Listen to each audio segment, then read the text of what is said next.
Il y a un point d'eau à mi-parcours, donc on prend 4 litres d'eau par jour et par personne. On estime 20 jours d'autonomie, ça fait déjà 80 litres. Puis après, le reste, c'est du matériel, un peu de nourriture, des vêtements, etc. On ne peut pas réduire son poids et son volume, donc je pense que c'est essentiellement l'eau. On va faire les choses de façon assez minimale en termes d'équipement vestimentaire, tente, etc. Il y aura, à mon avis, ça ne va pas peser plus de 5 kg, donc voilà, c'est essentiellement de l'eau. Le dispositif est simple, 2 bouteilles, dans l'une à l'horizontale, reliées par un adhésif. Dans la première, on met de l'urine, on laisse la bouteille au soleil, elle s'évapore et va se condenser dans la deuxième bouteille qu'on a pris le soin de mettre dans le sable à l'ombre.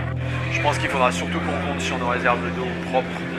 Mais je pense qu'avec ce qu'on emporte, 3-4 litres d'eau par jour, si on marche vraiment quand il fait frais, je pense que ça va fonctionner.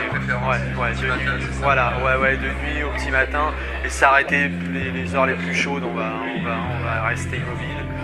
Donc voilà, après ça dépendra aussi un peu du temps qu'on va mettre, parce que finalement moins de temps on va passer, moins on aura d'eau à transporter. Alors de nuit, oui, le but c'est de transpirer le moins possible. Donc de nuit, il fait à peu près 0 degré, enfin quelques degrés au-dessus de 0.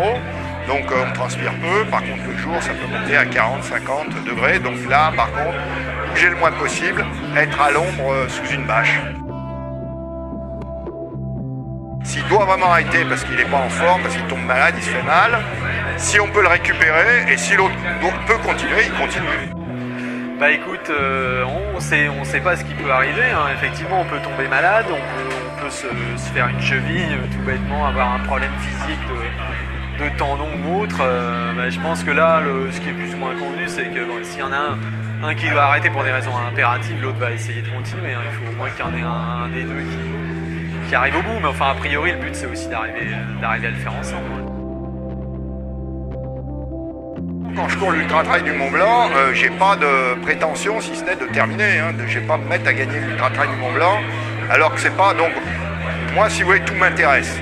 Un record m'intéresse, une première, comme ça va être le cas là, m'intéresse, et puis participer à la Transat anglaise ou au Vendée Globe m'intéresse aussi. Donc, maintenant, pour répondre directement à votre question, s'il y a un record, s'il y a une première, c'est encore mieux. Je suis toujours un peu limite sur mes budgets pour mes grands chemins historiques, pour d'autres projets, donc j'espère bien que ça va débloquer les choses à ce niveau-là. J'ai déjà du retour médiatique, je pense, mais là il y en aura encore plus, ou sur un niveau peut-être moins spécialisé, donc ouverture vers le grand public.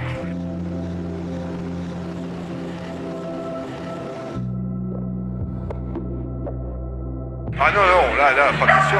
Non. Si on arrive les deux, ce qu'on espère, on arrive ensemble. C'est une équipe, on arrive ensemble. Ah non, ça je pense pas. Non, il n'y en aura pas de notion de toute façon de chronomètre à la minute près, etc. Donc. De toute façon, ça serait même pas la peine d'essayer. Parce que une fois les chariots allégés, sur 1 km ou sur 10 km, il n'y a pas photo. Sylvain, il vaut 2h30 sur marathon. Moi, je suis très très loin derrière. Ça, je pense que si on a le bonheur de terminer ensemble et tous les deux, on arrivera main dans la main.